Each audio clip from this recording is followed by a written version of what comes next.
Sebelumnya di Jet Dynasty ada Xiaofan harus pontang-panting saat mengikuti ujian sekti. Berkat kegigihannya meski tubuh berdarah-darah, ia berhak mendapatkan apa yang ia perjuangkan, yakni masuk semifinal. Walau sempat dibantah oleh Chang Song karena ia telah dianggap sebagai mata-mata iblis, namun ketua sekte menetapkan Xiaofan tidak bersalah. Sesuai janji ketua sekte, murid yang berhasil masuk 4 besar maka akan diikut sertakan dalam misi selanjutnya. Xiaofan salah satu murid yang berhasil masuk coy. Sialnya saat misi ini Lusuki malah terkena serangan dari iblis. Nah jadi di episode kali ini sangat menarik coy. Apakah Xiaofan mampu menolong Lusuki? Atau jangan-jangan ia juga ikut terseret dalam permainan para iblis? Yuk mari kita katakan bersama-sama. Dan film pun dimulai.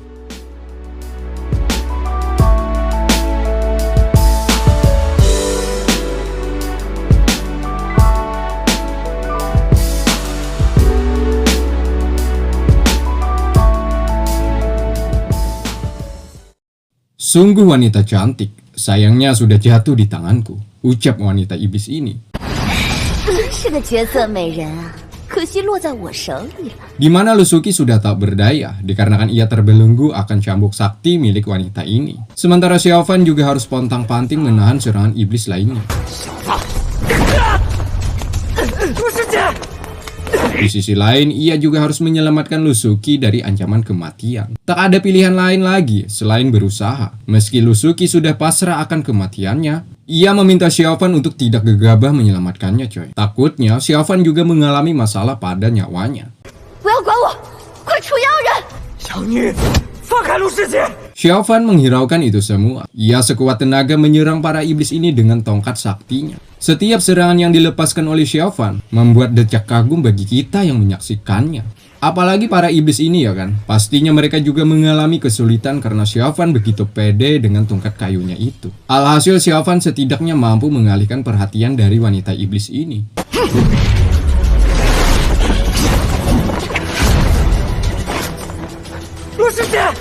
Sehingga Lusuki mampu melepaskan diri dari belenggu-belenggu cinta dari wanita iblis ini coy. Dengan itu juga Lusuki langsung menyerang mereka dengan teknik pedangnya. Namun sayangnya hal itu tak ada pengaruh bagi mereka para iblis. Melainkan mereka lah yang kembali berada dalam ancaman. Di sini Xiaofan dan Lusuki sudah berada dalam masalah. Kabut asap menyelimuti dan menutupi pandangan mereka.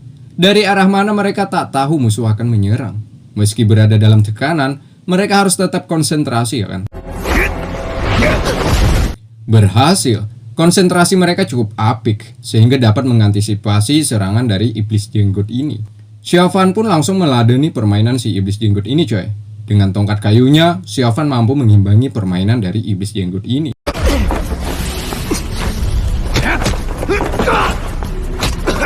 Begitupun dengan Lusuki, ia juga harus meladeni wanita iblis. Pedangnya juga cukup seimbang melawan cambuk dari sang lawan. Bahkan serangan di awal Lusuki mampu membuat wanita iblis ini menarik lagi keinginannya untuk menang mudah.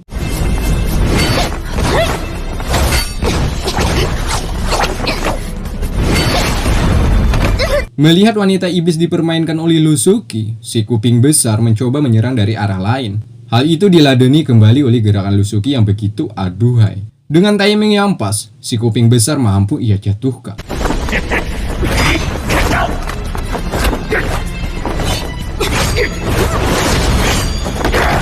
Begitupun dengan Xiaofan, ia juga tetap fokus menghadapi iblis jenggot ini.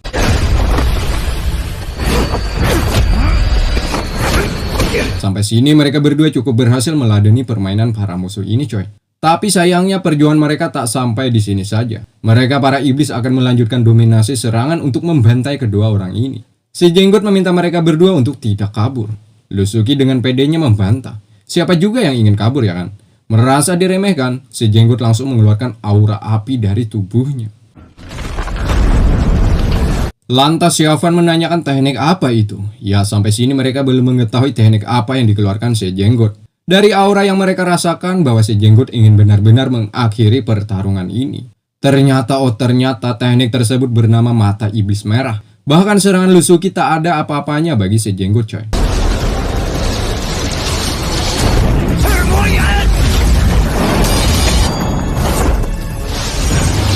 Karena gegabah, Lusuki sedikit banyaknya ia mengalami dalam masalah. Sementara Sejenggot, dengan teknik ini ia akan menyerap darah kedua orang itu. Ya, darah mereka berdua akan dijadikan sebagai tumbal keganasan mata iblis darah ini, coy. Tapi menariknya saat Sejenggot mencoba untuk mengakhiri pertarungan ini, Xiaofan dengan kepercayaan diri menahan serangan itu. Luar biasa, tongkat kayu ini secara mengejutkan mampu menyerap balik teknik mata iblis darah. Hal itu dirasakan langsung oleh Sejenggot.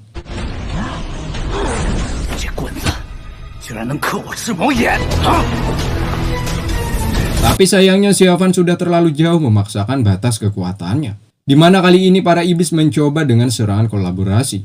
Dengan itu maka Xiaofan harus mengakui bahwa para iblis ini lebih kuat, yakni dengan terkenanya serangan telak yang membuat Xiaofan harus mengeluarkan darah dari mulutnya.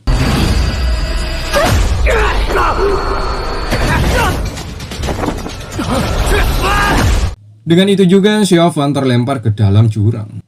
Lusuki pun dengan penuh kesedihan, ia juga ikut terjun ke dasar jurang tersebut untuk menolong Xiaofan. Di mana Lusuki mampu menangkap tangan Xiaofan, sementara satu tangannya menahan di dinding dengan pedangnya. Lusuki meminta agar Xiaofan tidak melepaskan pegangan tangan ini. Namun sayangnya dikarenakan tenaga kedua orang ini sudah habis, alhasil mereka jatuh ke dalam jurang yang begitu teramat dalam.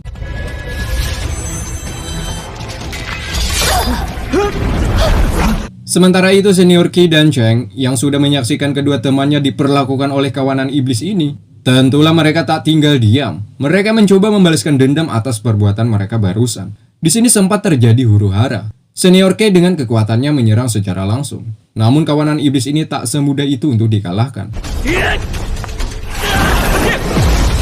Pada akhirnya pertarungan terhenti. Dikarenakan bawahan iblis ini mengatakan bahwa di luar ada beberapa orang lagi. Ya, mereka menganggap para manusia memiliki bala bantuan. Jika diteruskan bertarung, takutnya kenapa-napa ya kan? Alhasil Sejenggot pun memutuskan untuk pergi meninggalkan permainan ini. Setidaknya mereka sudah berhasil membunuh dua orang dari umat manusia, yakni Lusuki dan Xiaofan.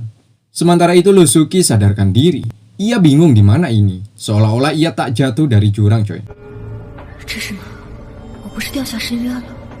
Tanda tanya itu seketika hilang setelah ia ingat bahwa ada Xiaofan yang harus diselamatkan. Sepertinya Xiaofan sedang mengalami kritis. Kebingungan sempat terlintas, sebab Lusuki dan Xiaofan harus cepat-cepat keluar dari tempat ini. Lagi-lagi batu prasangka membuat Lusuki kesulitan. Sejenis makhluk aneh mengarah ke tongkat kayu Xiaofan. Lusuki pun takut Xiaofan akan mengalami masalah lebih besar lagi ya kan. Sehingga ia mencoba menahan para makhluk ini dengan pedangnya.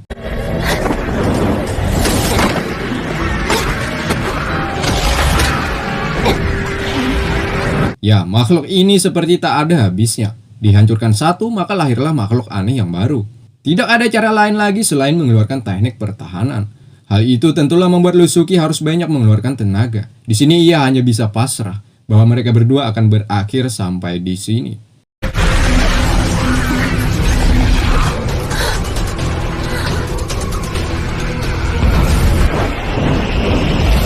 Anehnya setelah kejadian ini, makhluk aneh tersebut seperti memberikan kekuatan pada kayu tersebut, coy. Sehingga perkiraan Lusuki salah. Ia kira akan menyakiti, tahu-taunya nggak terjadi apa-apa selain hanya melihat kejadian ini. Lusuki pun bingung kenapa tongkat kayu milik Xiaofan ini begitu misterius. Entahlah. Sampai sini Lusuki hanya bisa diam, sebab tujuan utamanya untuk menyelamatkan Xiaofan bukan untuk mencari tahu jawaban tentang tongkat kayu tersebut. Kemudian setelah makhluk aneh itu pergi, lagi-lagi masalah datang kembali menaungi mereka berdua, yakni pohon hidup.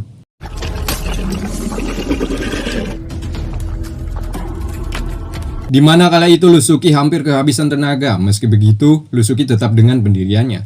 Yakni bagaimanapun ia harus menyelamatkan Xiaofan dari ancaman kematian ini.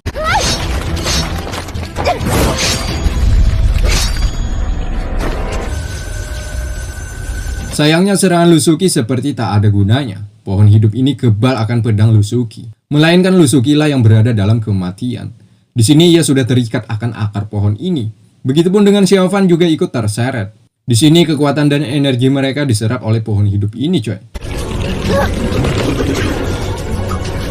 Nah, kejadian ini membuat Xiaofan tersadar. Ia melihat Lusuki berada dalam ancaman kematian. Hal itu membuat adrenalin Xiaofan melonjak drastis, sehingga ia kehilangan kesadaran. Di mana Xiaofan lagi-lagi berubah menjadi seseorang yang ganas. Tubuhnya menyala, menunjukkan bahwa ia bukan Xiaofan yang asli. Ya, dengan tongkat kayu itulah ia mampu menusuk mata pohon hidup ini, dan berhasil. Dengan itu juga Xiaofan kembali sadar, sementara matanya berubah menjadi sedia kala.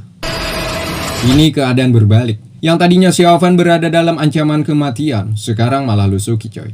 Xiaofan pun dengan gercep mencoba menolong nyawa Lusuki. Ya, dengan teknik penyembuhan ini setidaknya mampu membuat Lusuki kembali tersadar. Nah, tak lama dari itu Biao juga datang ke tempat ini. Ia datang ke sini tentulah memiliki sebuah alasan, yakni mencari gua tetesan darah. Biao pun menanyakan apakah yang mereka cari sudah ditemukan oleh Xiaofan.